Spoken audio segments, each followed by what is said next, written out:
The ribbon I tied has 3 names: Ray Kleindienst, Elsie Banks, and Adina Minervini, my grandmothers. When I was growing up, I noticed how every home had a slightly different way of displaying their treasures. Grandma Kleindienst had a very fancy clock and photographs and some bric-a-brac, beautiful little objet d'art on her fireplace mantel. Grandma Banks had a tableau of photographs and figurines on the television console. And my stepmother's mother, my Grandma Minervini, had those things in her living room, but she had something very different in her bedroom. On top of the dresser in her bedroom, assembled on top of a crocheted doily, was a collection of objects that were unfamiliar to this UU kid. I didn't quite understand it. It looked like there were necklaces, but a lot of ladies put necklaces on their dresser. And then there was a candle with a lady in a blue robe, and then there was a picture of a man with long hair, and then there were newspaper clippings, and then in the middle of it all was this doll. It looked like a doll to me, in this really frilly outfit. Okay. Any of this sound familiar? Anybody grow up Catholic? Okay. Okay. This was, I don't know if Grandma would call this her altar, but this was her home altar. And of course, the picture was Jesus, and the tall candle was a votive. And the figurine, the doll, was Infant Jesus of Prague doll, very elaborate, very beautiful. And at all times, at least 1 rosary. Right? The newspaper clippings were the obituaries of family or friends. When I got a little bit older and started to understand this as a religious collection, I wondered if that was where she went to pray. But then I soon also noticed that Grandma just prayed all over the place. She prayed at the kitchen stove, and she prayed in the garden, and she prayed in the car. Oh, heavens help us. Yes, she prayed in the car. And just keep driving, Grandma. She prayed anywhere. So I realized, no, the altar was not needed for praying. I called my stepmother and we talked about Grandma and all of the items on her altar. And I must tell you, my stepmother has created such an altar on her own dresser top. She has the same crocheted doily that her mother used. Her mother showed her how you have to use your finger to open up the flowers so that they don't get smashed down. And my stepmother has assembled her own items. They're completely her own. It's very beautiful. As we talked about Grandma and her prayers, we both agreed that we would probably be happier if we prayed as often as Grandma did, as liberally, as lovingly. Grandma was really good at loving people. If more of us could be like Adina Minervini, this world would be a much easier place. Her children, married, divorced, remarried. Grandma loved the ex-wife and the new wife. The new spouse brought children. Grandma loved them as new grandchildren and counted them as her treasures. We knew her love.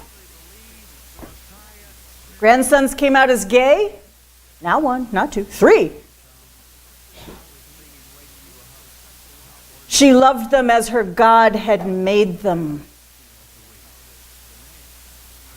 If Grandma was here right now, she'd tell you, no matter what your age, to call her Grandma.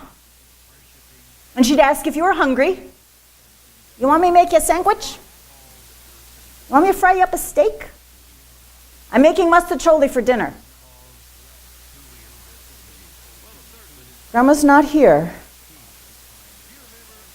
But Grandma's in my heart. She's in my hands every time I start to make the red sauce.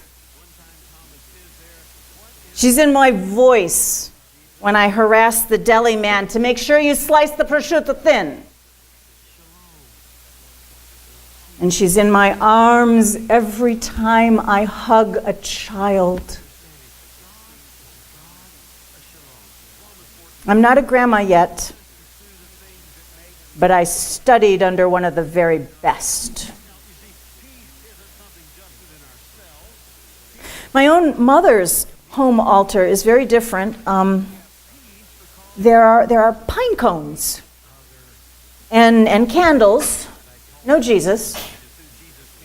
She has photographs of our ancestors and even some ashes of beloved pets. She has a pottery vase to hold potential. There's a drum. And the candles are lit about this time of year. All Souls Day, Dia de los Muertos.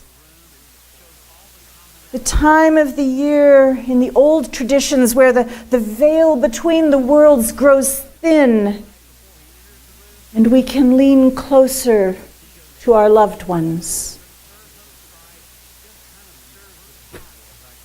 Supernatural. Wishful thinking? Maybe. But that narrative trope, that idea of that there is a time in the year where things are thinner, where the dead come closer to the living for exchange, that trope, that theme repeats itself over and over in different human cultures, and it must be mediated carefully by lighting, by sacrificing, by making ourselves pay attention. It might just be a coincidence, a recurring theme. Or it might be a way of being human. A way of being human that has transcended time and culture. Another minister has observed that we are living in a time that is very dehumanizing. Dehumanizing, we are reduced to our labors, to our output, to our earning, to our consuming. And that our work here is in rehumanizing. Rehumanizing ourselves back into relationship with one another.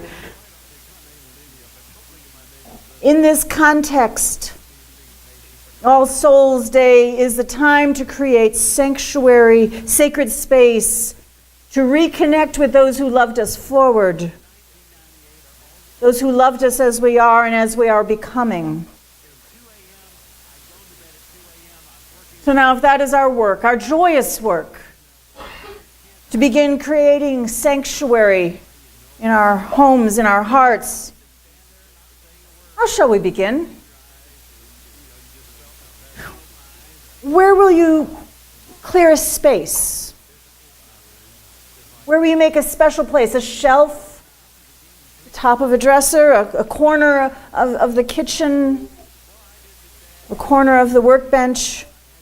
Where will you create a place in a corner of your calendar, your schedule, your day? Where will you place objects of meaning and memory that call you back to love? Where will you turn to? Where will you pause? Perhaps not to pray, but to breathe. For those who are no longer breathing. For yes, we might build astonishing cathedrals. We might create austere places for meditation.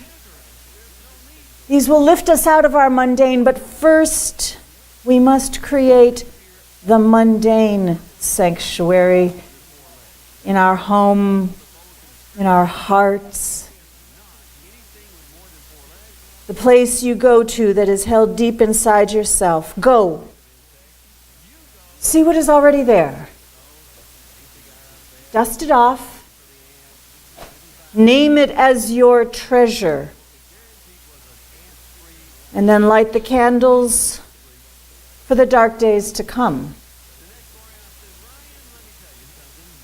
Blessed be.